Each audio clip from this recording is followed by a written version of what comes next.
make my grandfather's birthday dinner. So I am making him a chicken pasta bake. We're going to gather around on Christmas Day. Yes, my grandfather is a Christmas baby, and enjoy it all together as a family. Right, step one, preheat your oven to 180 degrees. That way, whilst you're getting everything ready, it will be ready by the time you go to put it in the oven. And immediately after that, put in your pasta. The recipe says 2 cups. I'm making a little bit more because of my family size, but the recipe says 2 cups. Boil your pasta for 12 minutes on the stove. 12 minutes in my experience is the prime time. In you go.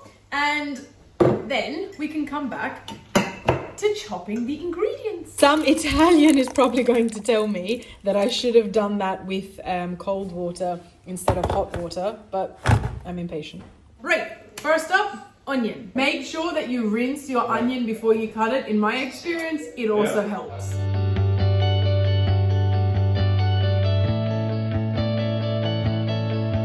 Onion isn't in the recipe. I'm putting it in because growing up we never cooked chicken or any meat for that matter without first frying it in onion and garlic. And now I can feel my eyes are about to cry, which means the little tip trick that I gave you guys at the beginning is going to make me look like a liar. Usually it works. I am actually crying.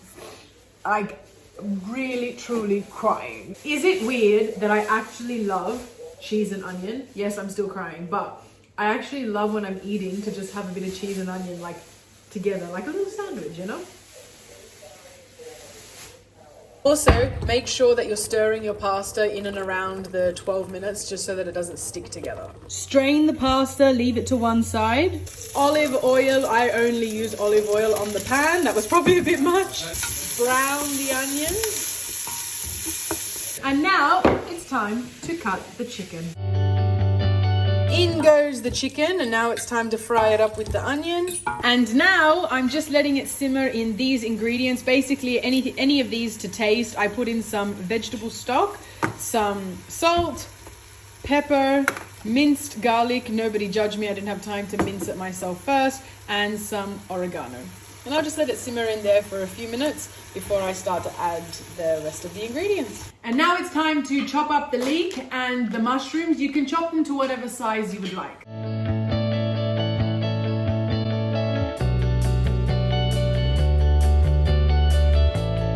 And now I'm going to fill this with salt and water and let it soak before I then wash it, rinse it, and put it in the pasta.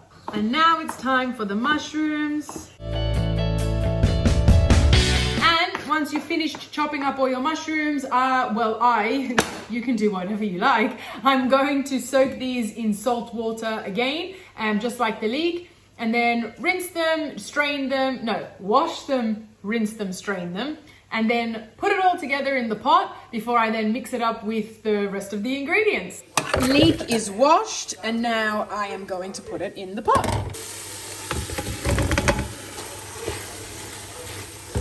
And now it's time to do the same with the mushrooms.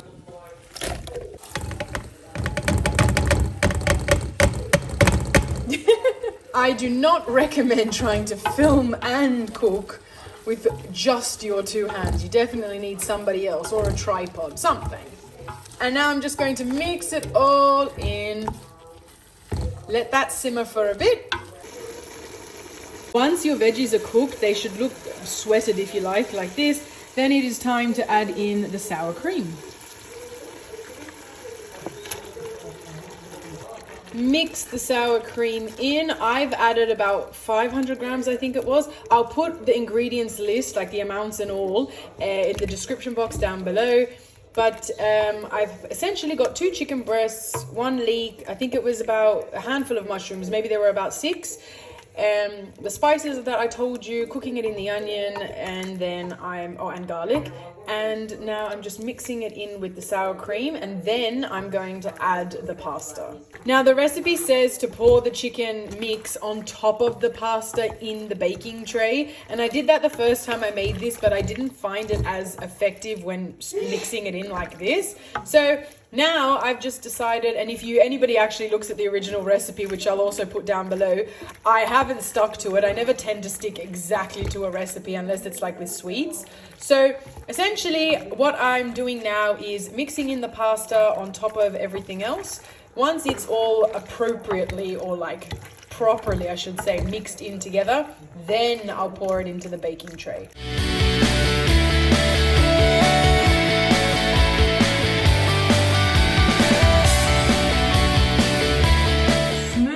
It all out, because now I'm going to, once I flatten it, cover it with cheese.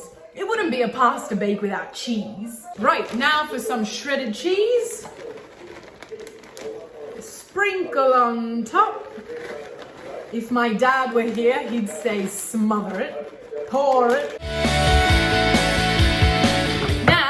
All ready. Unfortunately, I won't be able to show you guys the finished product until Christmas Day, which I will then be putting it in the oven at 180 degrees for, from my memory, it's a half hour, but you guys will see it all then. Yum! It's been cooling down for about 2 hours and now it's covered in foil, and I'm going to freeze it, take it back out, and I think it's about three days or something. Actually 2 days, because Grandad said he'd take it out 24 hours in advance to let it fully defrost.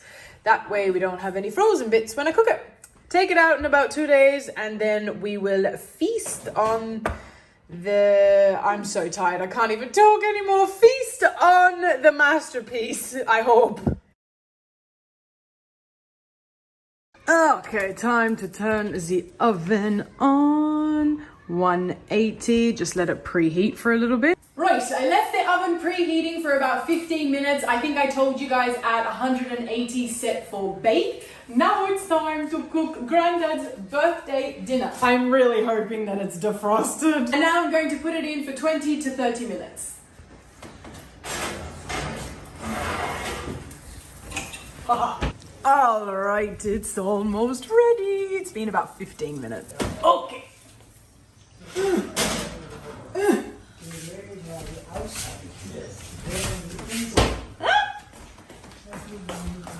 Birthday dinner is served.